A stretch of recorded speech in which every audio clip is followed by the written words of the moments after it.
Rachael Conway, Butterfly Monitoring Officer for Butterfly Conservation, and I'm delighted to be joined by Claire Ratinon, organic food grower, writer and columnist. Claire, you are very welcome. Oh, thank you so much for having me. I'm so glad to be here and chatting to you. Good. Well, I thought it would be really nice to get the ball rolling if you talked a little bit to us about your garden. You have a lovely garden in East Sussex. Can you tell us a little bit more your garden, just to set the scene for the rest of the conversation? Sure.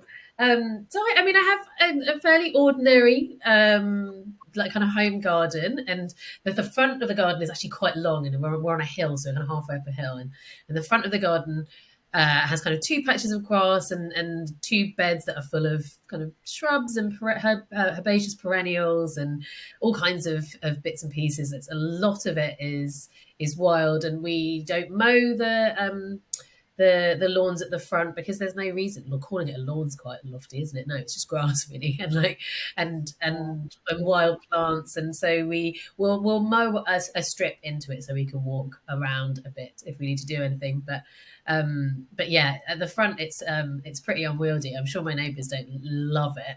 But I do. I think it's amazing. At the moment, it's full of dandelions and primroses, and you can see other things that are on their way to emerging. So, yeah, that's a really fabulous, very low intervention part of our garden. So good for wildlife, though, as well. Perfect. Yeah, dandelions, really important early food source, aren't they? Absolutely, and so beautiful as well. You know, I think they're kind of underestimated. There was a moment like a couple of weeks ago, and like what felt like was one of the first sunny days, and I felt like they all bloomed at the same time, and it was just like full of yummy, buzzy energy, and it looked really stunning. And yeah, it's a little bit chaotic, and I do sometimes wonder if they're going to be like the ones that take over the entire front garden. So I have been known to grab a few of the clocks and put them in the garden waste, just because they're such enthusiastic self-seeders. But yeah, and then at the back, we've got bits of gravel and then a herb and fruit bed and a big hibiscus, and alongside our chicken coop and 4 chickens, and a greenhouse and some other beds, and then my veg patch, which is at the end of our garden, which actually is on a strip of land that belongs to our neighbours, and we were really lucky to be able to just kind of co-opt it because it is the sunniest spot here, because I think we're oh gosh, I've forgotten which way we're facing. I think we're east facing. So we get decent light, but there's some trees in our neighbour's garden that shade our garden quite a bit at the top of the day. And so by being at the end of the garden, we're able to grow a bit more, because we've got a great big willow, which is beautiful and I love, but it does cast a lot of shade in the summertime. So lucky for us, we can grow in the patch that's slightly beyond it. Yeah, and is food growing your main purpose in the garden? Is it? Oh, obviously gardens have multiple purposes, but is that your main interest? Yeah, I mean, for me, food growing was the thing that got me into loving and feeling a connection with the natural world, and the thing that made me change careers entirely so that I could be growing plants as much as possible, and so food growing is the kind of the core of my growing practice. But it's interesting because we moved into a house that has a somewhat established garden, there's aspects of it that are quite dynamic, but there's some plants here that have obviously been here for a long time and are doing incredibly well, and I'm not going to interfere with them just so that I can grow more food. And so I've had to, and I'm still having to learn how to care for them, how to ensure that they thrive, what they need from me. And before I had a garden of my own, because I was growing in London before, and growing on other people's land and growing in other spaces, and it was predominantly food growing. I never really had to learn much about ornamental growing or pruning anything that wasn't to eat, and now I have to, which has been fun. It's been interesting. There's been some high profile failures, but there's also been some triumphs too. That's what gardening is all about. I think it's really difficult, actually. I mean, I really admire people who work other people's gardens, because it's just about trial and error, isn't it? It's a complete sort of evolving process and evolving sort of outcome all the time. Obviously, you can do a huge amount of training and you can learn so much, but especially because our climate is changing rapidly and we are dealing with conditions that are less predictable, I do think that there's an aspect of it that is, especially when it comes to food plants or anything that you kind of grow annually, there's a huge amount of possibilities for things not going the way you hope. And and I think being able to kind of roll with those punches is a really important part of being somebody who works in kind of alignment with the natural world in any way. And a good example of that is well, I've got quite a few examples of what's failed lately. No, this is not a crop plant, but I feel quite sad. I think I'm still mourning it slightly. We had this beautiful hebe in the front just in front of our house, and it was always just like had these beautiful white spires of flowers that were just covered in pollinators, and the snow just I'm assuming it was the snow just took it out in December. We got hit really heavily with this kind of blizzard, and the snow hung around like very heavily for over a week, and and you can't really tell at the time because it was dormant, but it just hasn't come back, and it's so sad. I feel really sad about it because it's enormous and really well established, but it may well have been at the end of its life. You never know, but I'm quite sad to think about that. Oh well, that sounds like that was a plant that you've got to know when you went to your new garden. But yes. I'm quite interested to hear, because you've worked on so many different types of gardens, Claire. You've worked on rooftop gardens, allotments, community gardens, school gardens, and more traditional plots as well. Is there a plant that you're really fond of that you always take with you to every garden? It's a plant that you get in the garden as soon as you have a new garden. Yes, absolutely. I think I would, if I was going to choose, it's hard to choose one, always hard to choose one, but I think that the plant that I always sow the seeds of, no matter where I am, and was arguably one of the first things I sowed when I got here, is calendula. Really? Yeah, just such an easy-going plant, grows without too much fuss. It's kind of pretty tough and sturdy, or withstand, even when it's young, will withstand a light frost, I've found, at least here. And self-seeds like a maniac, to the point where we do have to thin them slightly. It's a very enthusiastic seeder, but it's a beautiful plant. It's loved by pollinators. You can harvest the flowers and then dry them and use them in all kinds of skincare products. It's edible to some extent. Whether you'd want to necessarily is another question. But it's I just think it's like a really hard-working plant who just doesn't ask for very much.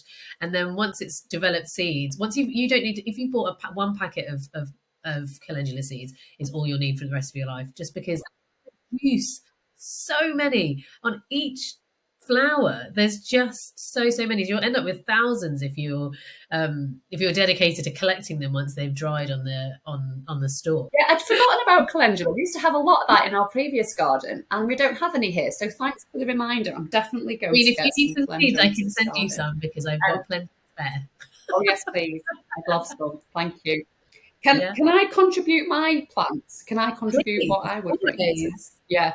So I love chives. I don't go anywhere without chives. I think they're just like the best. I know they're the best plant.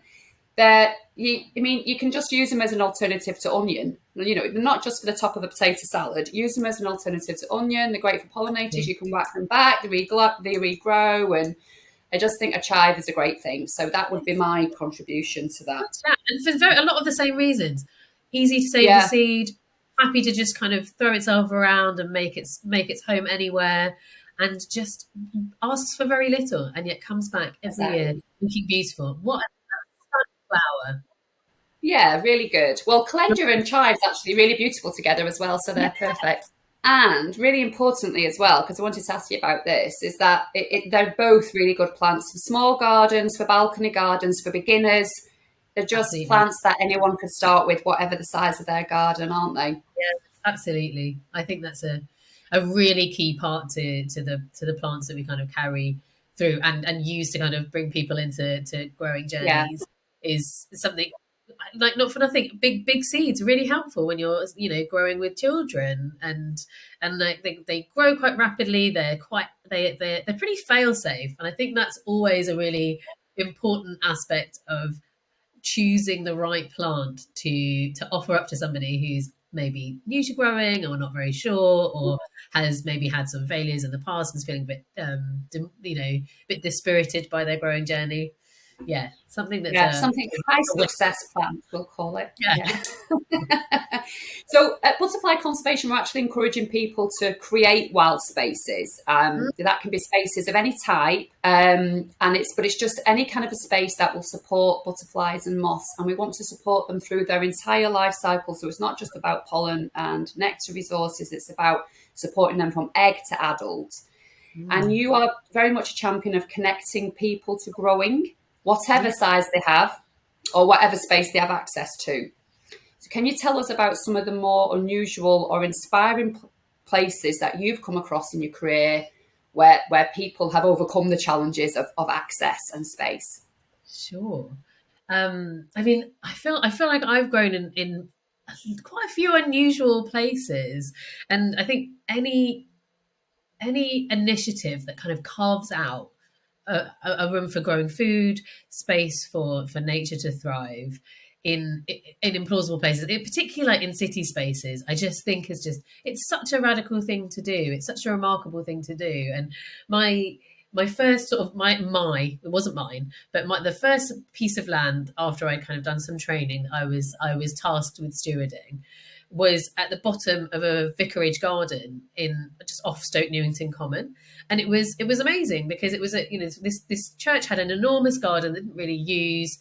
Luckily, this relationship pre-existed my arrival there, but the vicar there had basically said to this social enterprise that I was working with called Growing Communities in Hackney that they could use that space and turn it into a bit of productive land. And so when I got my hands on it, it was pretty messy. And I mean the productive beds were pretty tidy, but there was a kind of amazing but very tangled mess on the other side that I kind of took myself and my partner basically just took on trying to turn that into the most kind of usable, vibrant space as we could. So there was a lot of kind of trying to scale back some of the nettles and the brambles. And we found fruit bushes under there. Found a load of other plants. We found a pond that was so full of life. It was incredible. There's that was probably one of the most inspiring spaces I've ever been in, because it was a space that showed me what was possible in a really modest amount of space, and that when you've got somebody who really believes in using space for the benefit of more than just the person who owns that land, that really incredible things can happen. And I've grown in all kinds of spaces, mostly kind of shared spaces with other with community organizations. I grew for one of the Ottolenghi restaurants, and that market garden was located in Wolves Lane, which is this amazing, really vibrant space, which is an ex-council plant nursery, which has partially been taken back by the community. So there's community growing projects there. There's a few businesses there, and it's this. There's also like an incredible tropical house and a cacti house that was sort of saved from destruction by a community effort there, and it's a really remarkable space. And with any space, there's complications. There's lots of different people have different visions for how they want to use that space, but ultimately there's enormous amounts of plants that are growing there. People are fed there, people communing there, people are spending time together in this really incredibly energetic and dynamic space, and it's stunning. And so I think those are probably the two that come to mind most readily. But I've grown in many strange and unusual and wonderful places. So that it brings me on to a question that actually was going to come later, but it's just so perfectly matched to being heard now. Yeah. Is that there are these pockets of land and these spaces that are sort of abandoned or misused that communities could use. How what advice do you have to groups of people who would like to come together and sort of take ownership of an area? Yeah. I mean, that's quite a tough question. Only because I've been always really fortunate that I've come into growing projects at a point where someone has already done kind of heavy lifting of figuring out who owns a piece of land and building a relationship with that person. But based on that experience, I've been really consistently amazed at how open some people are to the possibility of having people create, kind of vibrant and productive spaces from underused land. And so with growing communities, we described it as a patchwork farm. So it was like salad being grown on different sites all around the borough, and then all being brought to one space and mixed together, and then being part of their veg box. And a number of those sites were council sites, and the council sort of, they had a relationship with this organisation, but the way that it was formed was that they identified these spaces that were underused. They were on estates, or they were like the one that I worked on was like kind of next to a refuse kind of site, and just approaching the council and saying we would use this and we would make it amazing, and we would make it, we'd invite people to come and spend time there too, and making it something that would be an enticing addition to have as part of the, part of a borough or council space, and unfortunately they were really open to it, and they made that happen. And again, with the Church of England have a lot of land, and all it takes is for there to be a vicar who is on your side, and then suddenly something that is not being used at all can become, a garden that you can share with other people, that you can make productive with food, that you can turn into a vibrant habitat for wildlife. And yeah, I mean, it's tough though. It's tough. We live in a country that is people, land is hoarded, and and the access to it is deeply unequal. And sometimes it's really hard to find out who owns what. And there is a very there's an incredible, whilst I'm not part of this community, there is an incredible kind of network of guerrilla gardeners who ask for forgiveness, or don't even, instead of permission, and will grow and dare to grow, because a lot of these underused spaces aren't being patrolled. And who's going to really argue if you've got a really beautiful garden coming out of a space that was otherwise barren? Absolutely. Or seemingly barren? And so there's also the that kind of incredibly right on and radical approach to growing, which is just going for it. It can often lead to sort of 2 or 3 people coming together with an idea and doing it themselves a bit, and then someone gets to hear, and then someone says, I know someone in the council who might support that, or might fund it. And then you hear about different grants, and they can turn into more formal projects, can't they? That attracts a bit more resource. That is what needed. It's not always needed. It's just sometimes willing people to get together. We had a great example in Belfast called the Alleyways Project, where the council identified 20 of the most, they called them problematic or misused alleyways. And they pumped some money into that, and did some facilitation to get people together and transform these alleyways into ornamental gardens, growing spaces. And it's been so successful. They're rolling it across all 11 councils now. So it's just like those little ideas, people coming together, isn't it? You need to pal up with someone, don't you? Because it's a hard path by yourself, isn't it? I think that particularly the ones that last arise in communion with other people, for sure, because it can be really disheartening. I mean, we've already talked a bit about how embracing the losses, embracing the failure is part of what it means to grow, especially if you're choosing a kind of nature-centric approach. Then there's a lot of things that you can't control, and so I think it really helps to have more than one kind of strident energy behind it, right? And so yeah, absolutely. And thanks for introducing the nature-centric approach, because you've led me really nicely into my next question there, Claire, which is about our garden butterfly survey. So we have lots of surveys in butterfly conservation that people can join in to record wildlife, but one of them is specifically aimed at gardeners and their gardens. And you can join in from all different types of garden. You can have a balcony, you can have an allotment, you can have, just a traditional garden. And people submit their records. And we're really interested in, getting some good science around how gardens can support butterflies and moths. And by taking part in that process, our gardeners are wanting to do more to introduce more butterflies and more wildlife into their gardens. And it's that we've talked, haven't we, already, that's really a process of change over time. I mean, when I was a full-on gardener, because I came into conservation via the horticulture route, and it was via food growing, okay, career changer as well, yeah. And I'll say this because I think that everyone is on a path, and you have to let people learn, don't you? And you have to allow people the opportunity to change and the time to change. Yeah. So when I used to grow cabbages, I used to pick off the small and large white caterpillars and throw them into the chickens. Right. So that's my confessional. Okay. I mean, at least they were going somewhere. You know, they were going somewhere, and I wasn't spraying them. I never sprayed them. Okay, so anyway, but fortunately, I've come full circle, and we're wanting to try and increase that garden wildlife and pollinators into the garden. So, what changes have you been through, and what would you recommend in terms of bringing more wildlife into the garden? Sure. I mean, what a perfect example, the cabbage white.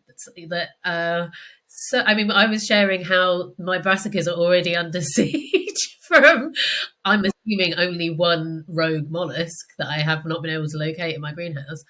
But yeah, you know, the cabbage whites, they can do, it's sort of amazing how much damage they can do in a pretty short amount of time. And so I as opposed to removing the caterpillars, I net my brassicas and I grow alternatives. And so my brassicas have nets over it so that hopefully they won't get the cabbage whites will choose elsewhere. But I've got other plants that are in the brassica family that they can lay their eggs on. I've got some like wild kale and wild cabbage. Sorry, I've also got nasturtiums, which I grow aplenty. They love landing and eating, laying their eggs and eating those. At the moment we've got a lot of garlic mustard, which they will also lay their eggs on and go through their life cycle on. And so what I'll try and do is grow alternatives so that the brassicas that I'm hoping to eat won't be their only option, and then also using barriers as opposed to anything else that's more destructive, honestly. So yes, that's what probably. I mean, there's lots of things that I do. What else do I do?